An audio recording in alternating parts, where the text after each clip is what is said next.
सैफ अली खान इतने ही अच्छे विलन बन सकते थे तो इन्हीं ओम राउत साहब ने तानाजी में औरंगजेब का रोल सैफ को क्यों नहीं दिया? उस रोल में क्यों लुक्स पर गए थे? वहाँ औरंगजेब के रोल में लुक्स को ही मेन रखा और यहाँ रावण के रोल में क्या रखा? लाइक काल नेमी हनुमान संवाद, बाली राम संवाद, रावण मंदोदरी संवाद, रावण कुंभकर्ण संवाद, ये सब मिसिंग था तो बस फाइट सीन्स, और वो भी सभी 1 मिनट।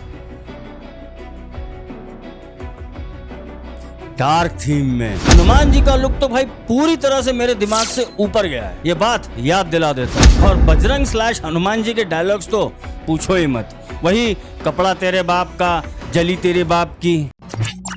क्यों 600 करोड़ में बनी आदि पुरुष फिल्म वाल्मीकि रामायण पर सिर्फ एक क्रैश कोर्स बनकर रह गई है? आदि पुरुष वाल्मीकि रामायण का अडेप्टेशन है या ओम राउत की इमेजिनेशन या कुछ और? क्या अब से इस फिल्म के माध्यम से ही जेन जी को रामायण सिखलाई जाएगी? छपरी लुक से लेकर सड़क छाप डायलॉग्स तक, plus extra edited Vikings, plus orcs, plus game of Thrones, plus planet of apps versions. क्या सब कुछ बुरा ही बुरा है या कुछ अच्छा भी है इस फिल्म में?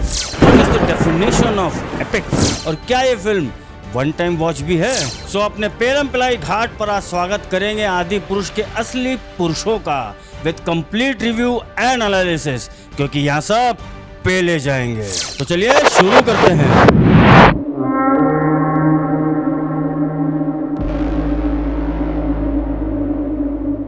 नमस्कार मित्रों, मैं सौरभ और आप देख रहे हैं भारतवर्ष।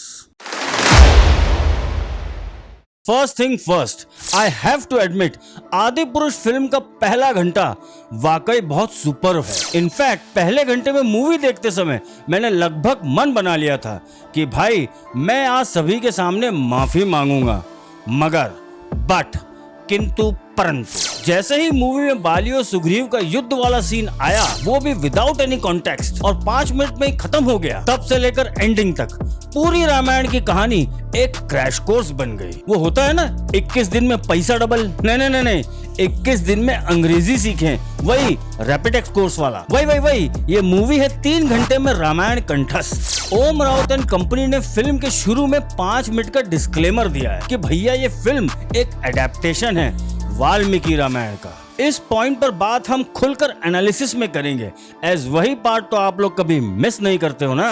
फिल्म में प्रभु श्री राम है राघव, माता सीता है जानकी, प्रभु लक्ष्मण है शेष, हनुमान जी हैं बजरंग, और बाकी सारे कैरेक्टर्स के नाम वही हैं जिन्हें आप सब इतने सालों से जानते आए हैं। इसलिए रिव्यू में मैं वही नाम लूंगा जो मूवी में यूज हुए हैं, सो प्लीज ऑफेंड मत हो जाना। सबसे पहले बात एक्टिंग। इस फिल्म में एक ही एक्टर है जो सबसे फिट लगा है अपने रोल में, और वो है प्रभास। इसलिए नहीं कि वो मेरा और आप सबका फेवरेट है, बल्कि इसलिए भी कि प्रभास के अलावा कोई एक भी एक्टर अपने कैरेक्टर में जमा नहीं है। स्पेशली रावण के रोल में वाव, जानकी के रोल में कृति सेनन, शेष के रोल में स्वीटू की स्वीटी वाला हीरो, और बजरंग के रोल में निनाद।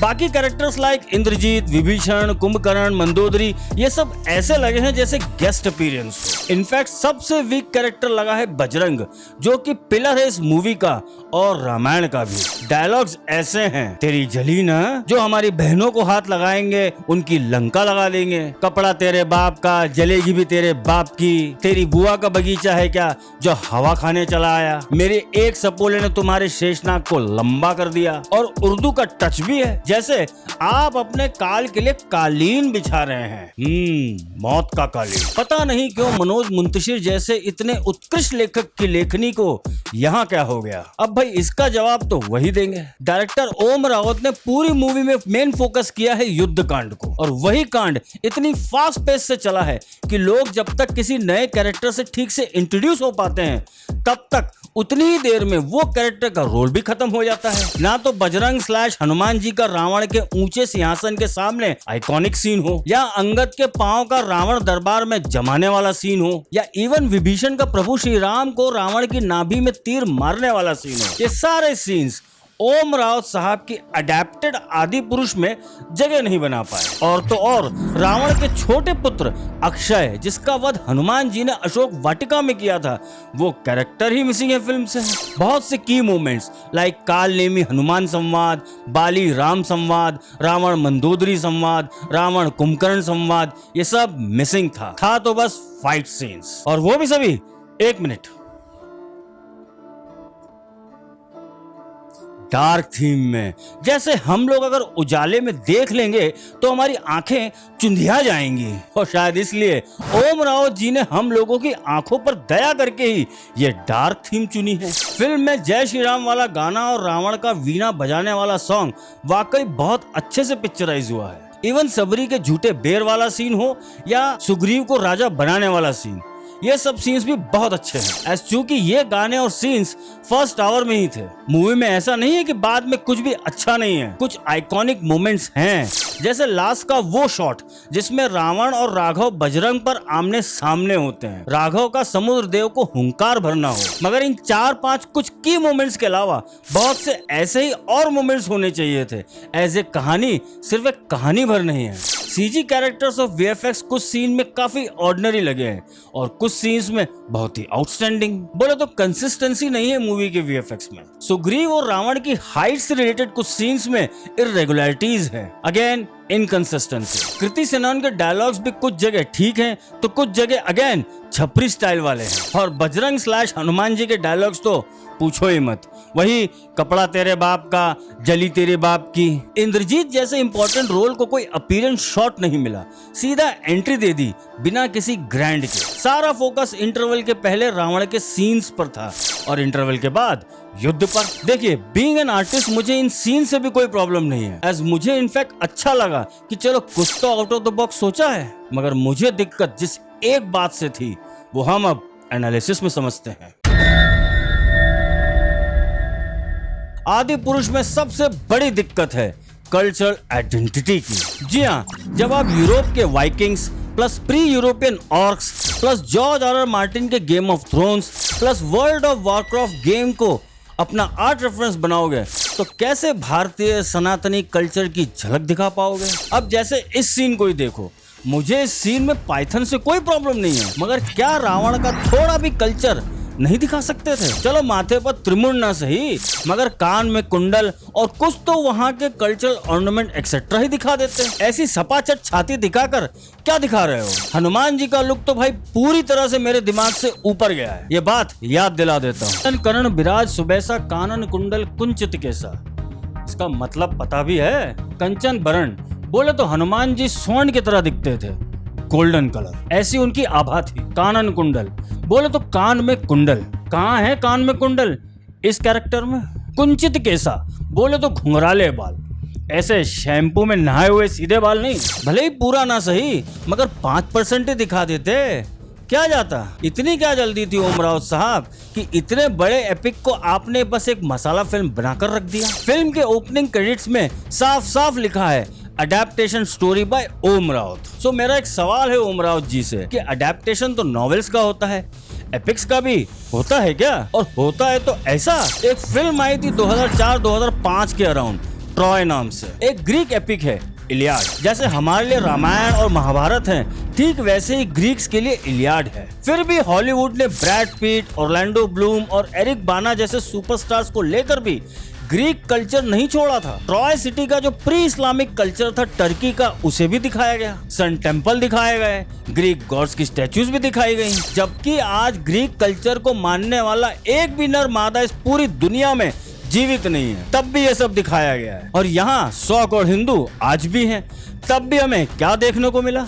गेम ऑफ थ्रोन्स की खलीसी के ड्रैगन का चमगादड़ वर्जन, बिना मांग की मंदोदरी, बिना त्रिमुंड का रावण, बिना सूर्य तिलक के प्रभु श्री राम और ब्लीच स्किन टोन वाला विभीषण। चलो मान भी लो कि ये फिल्म आज की जनरेशन जी को ध्यान में रख कर बनाई गई है, इसलिए डायलॉग्स भी टिकटॉकिया टाइप्स हैं। मगर क्या पीढ़ी बदल जाने से कहानी का मूल भाव भी बदल जाता है क्या? मैंने अपने टीजर रिव्यू में एक फ्यूचर रामायण की बात बताई थी जिसे शेखर कपूर ने विजुअलाइज किया था।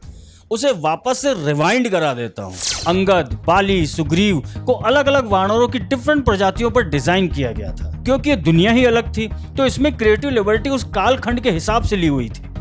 मगर एक चीज इसमें भी सेम थी, वो थी इस नॉवेल सीरीज के राम। प्रभु श्री राम इस नॉवेल सीरीज में भी वही मर्यादा पुरुषोत्तम राम ही थे। सिद्धांत, नैतिकता और आदर्श, ये सारी क्वालिटीज थी उनमें। क्योंकि इस नॉवेल के राइटर शामिक दास गुप्ता ने ये मेक श्योर किया था कि कुछ भी हो जाए मूल प्रभु श्री राम के साथ कोई छेड़छाड़ नहीं होगी। तो मुन्ना क्या सीखे? रैपर बदलने से अंदर का माल नहीं बदलता। क्या सोचेंगे बाहर के देश के लोग जब यही आदि पुरुष पूरी दुनिया के 60 कंट्रीज में रिलीज होगी? यही कि देखो इंडियंस का कल्चर भी कॉपीड है, ये देखो इंडियंस हमारा ही कल्चर कॉपी करके हमें ही दिखा रहे हैं। साला पहले ही फिल्मों पर कॉपीड का टैग कम था जो अब सीधे हमारे कल्चर पर भी कॉपीड का टैग लगवा दिया। क्यों हम अपने सनातन प्रतीकों को दिखाने में इतना शर्माते हैं? क्या जाता अगर इंद्रजीत को यज्ञ करते हुए बताते जब लक्ष्मण जी ने उसका वध किया था? क्या जाता लंका को थोड़ा भी सनातनी फील दे देते? आफ्टर ऑल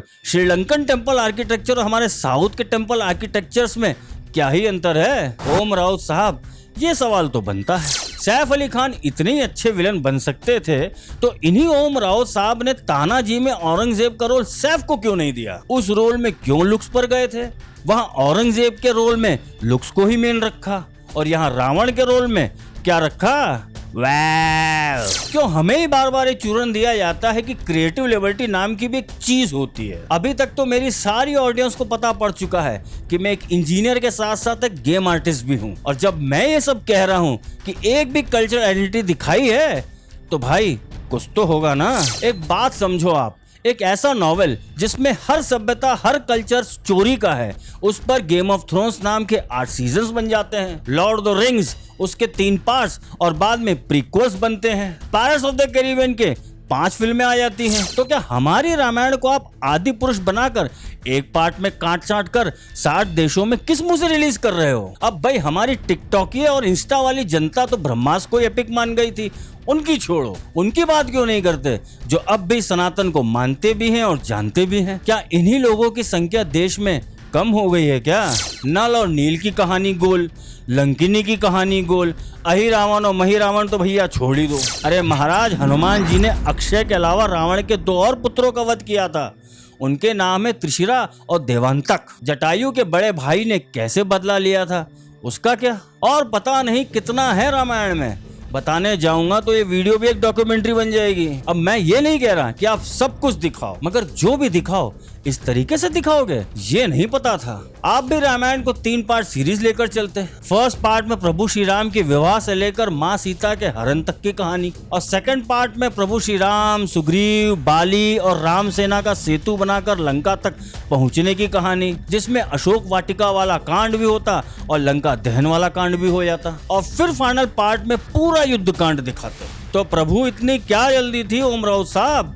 बजट तो बाद में 100 करोड़ भी बढ़ गया था ना। फिर ऐसा है जब आप जरूरत से ज्यादा का कमिट कर देते हो और उसका 5% भी नहीं दे पाते हो तब ऐसा ही चोता है। प्रभास जैसे फाइन एक्टर को इतना अंडर यूज किया गया है कि जब आप मूवी देखेंगे तो आपको सैफ के रोल में ज्यादा वजन दिखेगा। वही बीफ वुड का पुराना फॉर्मूला, विलन जितना ज्यादा पावरफुल होगा उतना ही हीरो पावरफुल दिखेगा। यही लॉजिक देंगे ये लोग। मगर भाई मेरे, ये लॉजिक, ये फंडे बीफ वुड की कहानियों में सूट होते हैं, हमारी सिविलाइजेशनल कहानियों पर नहीं। एक साला टर्की, उसने एर्तुगरुल गाजी पर ऐसा काम कर दिया कि आज सारे इस्लामिक कंट्रीज की यंगर ऑडियंस उसी का एग्जाम्पल हम लोगों के मुंह पर मारकर चली जाती है। और हम क्या दिखाते हैं? आदि पुरुष। सचमुच हम हिंदुओं का बैड लक का भी बैड लक ही चल रहा है, तभी ये दिन देखने को मिल रहे हैं। इधर सरकार मंदिरों को डेवलपमेंट के नाम पर टूरिस्ट स्पॉट बना रही है और इधर बीफ वुड हमारे एक्चुअल एपिक्स को एडेप्टेशन के नाम से ये क्रैश कोर्स बना रहा है। यही जनरेशन जी को जब लॉकडाउन के समय 35-40 साल पुरानी रामानंद सागर की रामायण और बी.आर. चोपड़ा की महाभारत देखने को मिली थी, तब यही जेन जी ने उन ओल्ड क्लासिक्स की टीआरपीज पूरे वर्ल्ड में नंबर 1 करा दी थी। इतना ही नहीं, कपिल शर्मा जैसों को भी रामायण की और महाभारत की ओरिजिनल कास्ट को भुलाना पड़ गया था। वही कपिल शर्मा जो एक मूवी के प्रमोशन पर करोड़ों में पैसे लेता है। ये है कनेक्ट कल्चर का। पीढ़ियां बदल जाएंगी, जनरेशन नई आ जाएंगी, मगर भारत सनातन वही रहेगा। ये बात हम लोग कब तक समझाते रहेंगे? मुझ जैसा निशाचर व्यक्ति भी सुबह उठकर नहाकर फिल्म देखने गया था। पता है क्यों? क्योंकि इसमें प्रभु श्री राम की कहानी थी। आज तक मैं इतनी जल्दी नहा धोकर कहीं गए ही नहीं हूँ। आज ऑन रिकॉर्ड कह रहा हूँ। तो सोचो जिनकी आस्था का मजाक बना है उनको क्या लगा होगा। और जिन जेनजी को कुछ पता ही नहीं होगा हमारे रामायण के बारे में, वो क्या सीखेंगे आदि पुरुष से? अब समझ आया ना क्यों हिंदी फिल्म इंडस्ट्री जरूरी है। एसएस राजामौली की बाहुबली छोड़ो, इवन वो जोधा अकबर वाला आशुतोष गोवारिकर भी आज मुझे लेजेंड लगने लग गया है, जो कम से कम कुछ तो कल्चर दिखा देता था, फिर भले ही वो मुगलों का ही था। मगर आदि पुरुष में अडेप्टेशन है भाई, अडेप्टेशन। उफ, मौत का कालीन। और अब चलते चलते एक संदेश आप सभी के लिए। देखिए, मैं आज गुस्सा नहीं हूँ बल्कि दुखी हूँ, क्योंकि आज हम पर दुनिया हंसेगी, मगर हम लोग ऐसे में क्या कर लेंगे? कुछ नहीं, बहुत कुछ कर सकते हैं। बस हमें आदि पुरुष का रियल वर्जन वापस लाना होगा, और उसके बिना कोई और ऑप्शन है ही नहीं। हमारी संस्कृति कल्चर को हम नहीं बचाएंगे तो क्या औरंगजेब आके बचाएगा? इसलिए keep head high and move forward. और याद रखना, पहले सभी जाएंगे। अगर आप भी असली रामायण को वापस घर घर पहुंचाना चाहते हैं तो इस वीडियो को लाइक, कमेंट, शेयर और चैनल को सब्सक्राइब अवश्य करें, क्योंकि इस नए भारत के भाग्य विधाता हम हैं। धन्यवाद।